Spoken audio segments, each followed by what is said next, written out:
After having 2 years to process the experience of taking biophysics, I've grown a lot. Even with the reflections I recorded for this video a year ago, I've gained so much more confidence and willingness to adapt.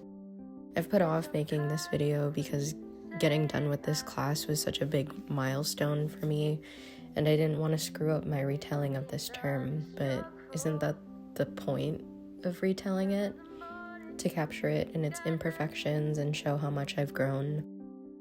Before I could get into med school, I had to perform my first sets as shrimp and pass biophysics. So, with that being said, while I can't tell you how to ace all of your classes and get all of your lab projects done within the first 2 weeks of a 10-week term, I can at least show you how I survived. But blink if you wanna kiss me. There's a devil in your dreams and it's me. Blink and just say you miss me. The first lesson that I took from this term is to dream big but act realistically. Heading into this term, I already knew that I was only going to be enrolled part-time, which in theory freed up my schedule a lot more. However, I did need to factor in a lot of prep time for my quantitative analysis course and outside studying in order to understand the concepts of biophysics. In addition, I am terrible when it comes to lab work. I am not precise, gentle, or delicate when it comes to measuring things out, and a lot of lab work is doing that. So with early labs and early work schedules, it was not realistic for me to agree to perform at a bar or a house show, stay until midnight, and wake up the next day feeling refreshed and ready to show up for my appointments or classes. Using the shorter blocks in my schedule to create things let me make more videos in 1 month than I've ever made in a year since starting my YouTube channel. Through dreaming big but acting realistically, I was able to schedule time to attend to all aspects of myself and ultimately learn to listen to my intuition and act in creative ways. Number 2 is be willing to admit that something isn't working and try to go through the process of finding something that does work. Perfectionism seeps in not just into the creative aspects of my life, but also the STEM aspects. It felt like there was only one correct thing to do, and that was to be right all the time. And if you didn't do that, then you weren't worthy of being in a scientific space.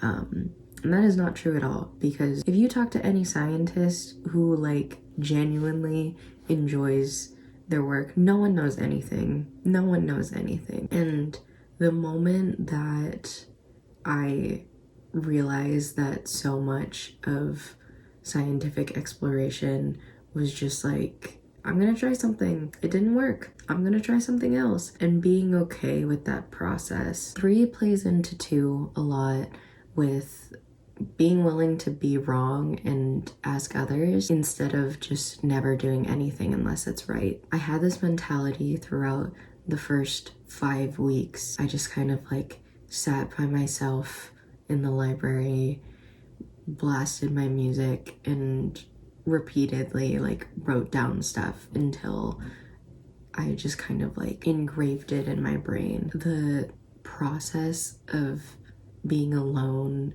and just being mad at myself for not understanding anything, it really just crushed my spirit. If you're going to pursue something that's difficult and challenging, you shouldn't feel lonely while doing that. When I finally started reaching out for help, asking my professors and my classmates hey, can you help explain this to me? It helped me gain new perspectives on material, and it allowed me to actually start to pick apart the processes and the techniques that I was learning about. I also made a lot of meaningful relationships with people who had similar passions to me and understood the amount of work that I had to put in order to make it through. The last piece of advice that I can give you is do what you can and know what you can do is good. It can be really